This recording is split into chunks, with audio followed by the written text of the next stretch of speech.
Welcome to my channel. Today, we're talking about a wild new chapter in the story of Michael Jordan's former Chicago area mansion, a plan that's turning heads, raising eyebrows, and stirring up serious debate in Highland Park. So here's the story.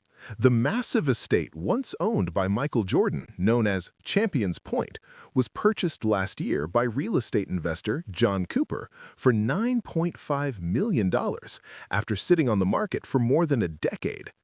Jordan originally listed it back in 2012 for $29 million, but finding a buyer proved nearly impossible. After buying the property, Cooper first tried something bold, selling $1 million timeshare shares that would give owners 1 week a year inside the 56,000 square foot mansion. That idea didn't land. The city stepped in and even changed zoning rules to block timeshares in single-family homes, effectively killing the plan. But Cooper didn't stop there. Now he's back with an even more ambitious proposal.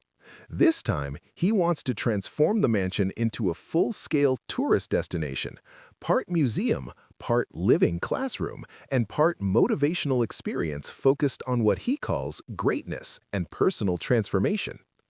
According to Cooper's pitch, visitors wouldn't just walk through rooms and look at memorabilia.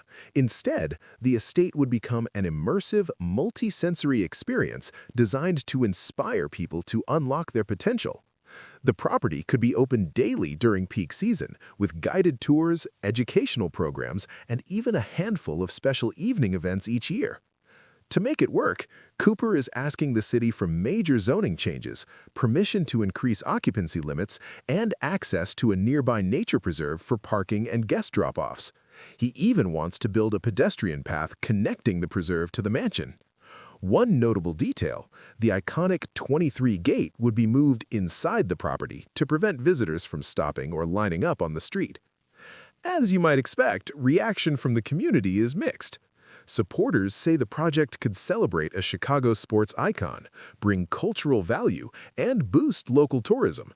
Cooper has also promised community benefits, including free access days, partnerships with schools and nonprofits, and sharing a portion of ticket revenue with the local park district.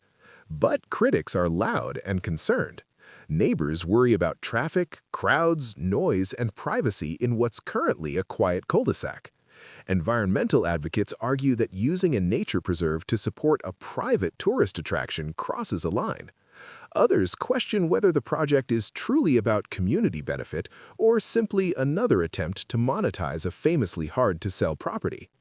There's an interesting twist. Cooper's pitch barely mentions Michael Jordan by name. That could be intentional, possibly to avoid legal issues tied to Jordan's likeness and brand. Ironically, that omission raises a big question.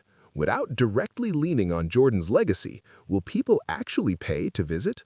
For now, nothing is approved.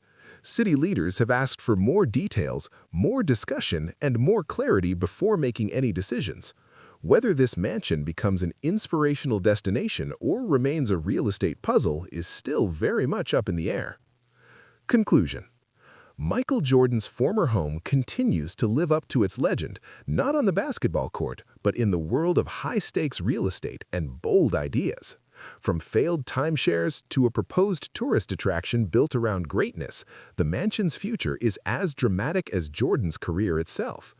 Whether this latest plan becomes a slam dunk or another missed shot will depend on the city, the community, and whether inspiration alone is enough to fill the house.